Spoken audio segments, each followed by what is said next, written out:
This is Rockslapping Champions. Player 1, playing Carax. We have Swampy. And player 2, playing Artanis. We have Meteolopeta. So let us have a look at the masteries while the players get set up. Carax is a non-mastery commander. In fact, they were about level 7, level 8, I think. I think they were level 7 when I checked this replay file. So they are level 7 commander. Artanis, on the other hand, is a level 43 Ascension or level 43 mastery level commander. He's put 15 points into the Guardian Shell, and we have 14 points into the energy regeneration, and then a 13-1 energy split into the Chrono Boost and the Spear of Adun energy man. I'm not really sure what is the reasoning behind this, but either way, this is the mastery allocations we have for Artanis. So this mission is going to be a little bit interesting. Carax at sub-mastery level is one of the worst commanders to level, and that is basically because he doesn't have access to his Spear of Adun energy. And that Spear of Adun energy mastery, for example on this mission, is really good because with 100 energy you can do a full fast expand on this expansion here by firing 10 orbital strikes between these rocks here and then another 10 over here, and this will basically clear all the gas rocks as well as the central rocks.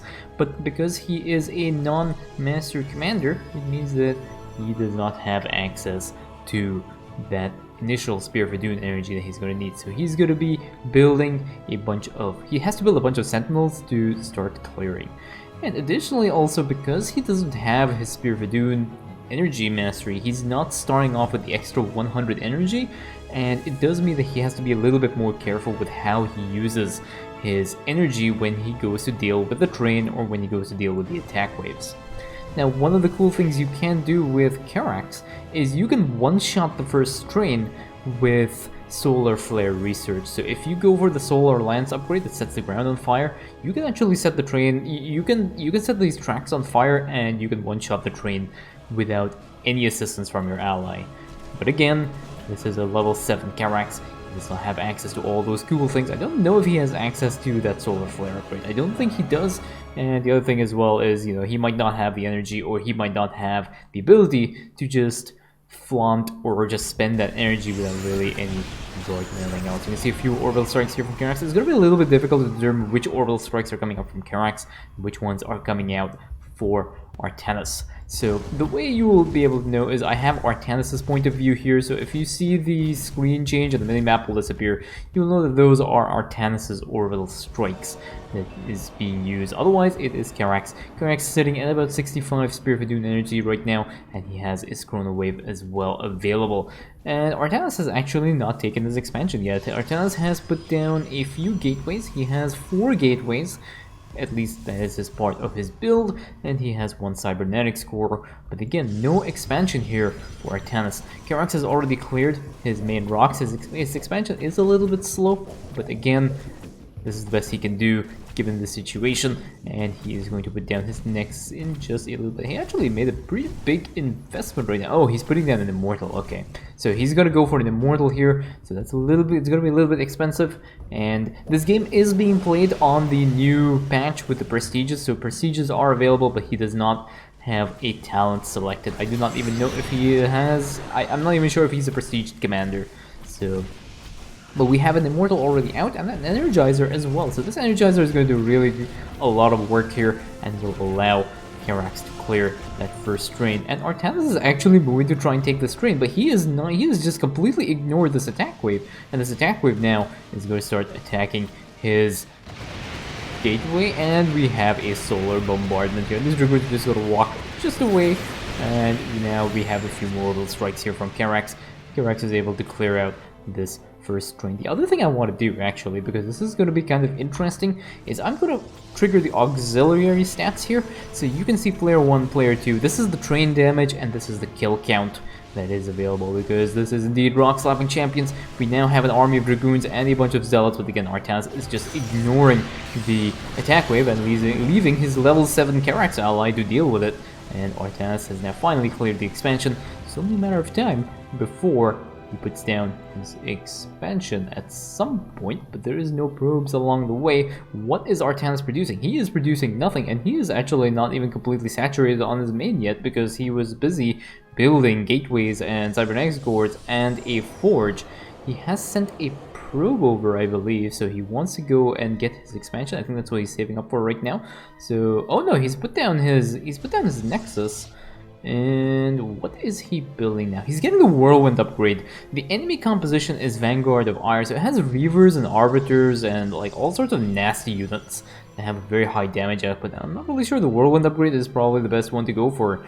If I was playing Artanis here, I would probably try and look into building just a bunch of Dragoons. Dragoons do a really good job. Maybe a few Zealots with charge to tank for the Dragoons while the Dragoons deal some damage, but this is nowhere near enough to be able to handle the subsequent attack waves, but hopefully Artanis will have a better chance in the future of this game. And you can see that we have also, yeah, this Energizer is also going to do a lot of work. It's buffing a lot of Artanis' units. Has ended up losing all its energy, and I don't know if there's a I actually don't know if Karax has access to the rapid recharge upgrade. I think he has access to that. That is a very important upgrade for the Energizer. As you can see, this Energizer has basically run out of energy, but these Immortals are going to be doing a lot of work. And so far, not so bad. Both these players are pretty much neck and neck, but remember that Karax is a level 7 commander. He does not have his masteries, he doesn't have all the extra buffs that he would normally have access to, and Artanis is pretty much a full mastery commander, and he is going for a charge upgrade right now. He has put down his Nexus, he has a bunch of assimilators as well. Still no macro here, this Nexus has just finished, but now there is an attack wave that is coming up, and Karax has to deal with his attack wave by himself. So we have a very nice bunch of orbital strikes. A storm goes down onto Karax's army, but that's not really too much of an issue. And the High Templar also gets picked off. One of these Zealots do end up dying, but they have the reconstruction upgrade. Still no macro on Artanis. What is Artanis producing right now? He's putting down the Robo, and now there is a Chrono Wave coming out for Karax, and Karax is going to use this to maximum benefit. He is going to speed up his upgrades and just getting a bunch of probes as well. He has actually run out of minerals, but he's gotten a lot of good value for that one Chrono Wave. So Artanis has actually started to go for the armor upgrades as well. So he has a shield upgrades level 1, and he's gotten his shield upgrades, but he hasn't actually gotten his attack upgrades, which is a huge no-no. And now Karax is on the front line. He has an Immortal over here. He's basically done with the attack wave, so he's just going to use the Solar Lance to just clear the escort wave here. And now Karax is just going to start attacking the train. And I think the Energizer that is sitting here doesn't have any energy left to speed up some of these Immortals because it has pretty much used up all its energy in, I think, the previous engagement. There's a random hybrid destroyer here that ends up using his lefty move on the random units, but I think all is good. We have Karax also researching the Shadow Cannon upgrade. This is a great upgrade for Karax. This is going to give him a huge buff. We have a bunch of hybrid destroyers and only 4 workers right now on Artanis' Nexus, and Artanis is just investing in armor upgrades and shield upgrades. But that is not going to save him against the high damage output from the attack waves that will be coming up. Artanis does want to deal with his bonus objective, and the bonus objective he will deal with. He is completely ignoring this hybrid, but Karax is going to go and deal with this. He does end up... He decides to use an orbital strike, but he ends up cancelling his orbital strike in the end. And now there is a Dark Templar here that is attacking some of his Dragoons. One of the good things about having Karax allies, those Dragoons are going to end up getting healed. There's a few more orbital strikes from Karax to end up clearing out the enemy units in this area. And we have a solar bombardment that gets used by Artanis to try and take out the rest of this train, which is, again, really wasteful. Finally warps in a bunch of observers to take out these Dark Templars, but he has just used his ultimate cooldown twice, and the cooldown now is on a 280-second cooldown, and this is probably the point where he would have wanted to use the cooldown, because the attack waves here are really nasty, and these Dragoons are not going to be enough to deal with the upcoming attack wave. And what is Artanis going to do to solve that issue? He is just going to charge in. He does not care. He has Karax. Karax can heal him. There's a Dark Templar doing a little bit of work here, but the Dark Templar does end up getting killed off by Artanis' Dragoons. But Artanis is either not aware or he is well aware of what is about to happen, because that attack wave or the escort wave around that train is really nasty. You can see a bunch of Dragoons over here. Zealots jump right in the front, and now they end up cloaking some of these units. But there are a bunch of observers, which is really nice for Artanis. And now Artanis is using a bunch of orbital strikes, but those orbital strikes are not going to be enough to deal with the strength of this escort wave. And Artanis now has used up all his Guardian Shells on all of his units, and now his units are just going to get completely melted. Artanis drops to 30 supply right now. And actually, still four workers on that Nexus. So there is no economy as well for Artanis, and Artanis cannot really remax very effectively. He uses another bunch of orbital strikes to try and clear the Arbiter over here, but Artanis has already taken a bit of a pounding, and that train is pretty much still alive, and Karax will have to send his army to deal with this train. Artanis has a few Dragoons. He has lost so far 15 Dragoons and 23 Zealots, and that is not the end of the story, because Karax has to go and deal with this train. A few Shadow Cannons right onto this train, doing a good amount of damage. A few more Orbital Strikes being dropped as well. Not very efficient use of the Orbital Strike, but he has to go and get that final Shadow Cannon, ends up clearing out that train. And now there is an attack wave that is coming up on the northern side, and Karax has to go and deal with the random stuff over here, but now we have this attack wave as well. Nice Solar Lances does end up weakening some of these units. There are a few more units left over here, and now Karax is just going to drop down a little bit of Spear of Doom juice onto this attack wave, and this attack wave has been cleared out. Karax is sitting at 27k damage and 21k, reasonably even, but Karax is more than doubling his allies' damage output. He's actually almost tripled his allies' damage output. And now Artanis is just using the Chrono Wave to warp in some more of these units. So Artanis not really getting any value for his Chrono Wave, and now just started to get his level 2 attack upgrades. He's gotten his shield upgrades first. Yeah, he's going for the shield upgrade, then he's going for the armor upgrades, and then he's going for... Yeah, that is really odd in terms of a game plan, because that is not the way you should be going for your upgrades. And now there's a storm right on top of Artanis' army, tons of damage on these units, and now there's a Guardian Shell as well. Artanis decides to use some of his orbital strikes, and his army has actually taken a lot of damage here, and there are a bunch of Reavers on the back line as well that were not cleared down, so they ended up getting a few more shells off on these Dragoons. And now we have a bunch of hybrids here, but Karax is going to be doing a lot of work. His Shadow Cannons, and you can see now the powerhouse that Karax is. Even at level 7, he has his Energizers, he has his Immortals, he's picked the optimal composition to handle the enemy composition, and he's using his Spear of Adun energy really effectively. Artanis, on the other hand, has lost 25 Zealots and 24 Dragoons. He is not in a good spot right now, and this is going to get a little bit hard. What happened to the workers? Oh, he never made any workers. He just transferred the workers on the mineral line onto his gases, because apparently he's short, he needs more gas. But he has not macroed up, and he's sitting at this probe as well was sitting at the start of the game in this position.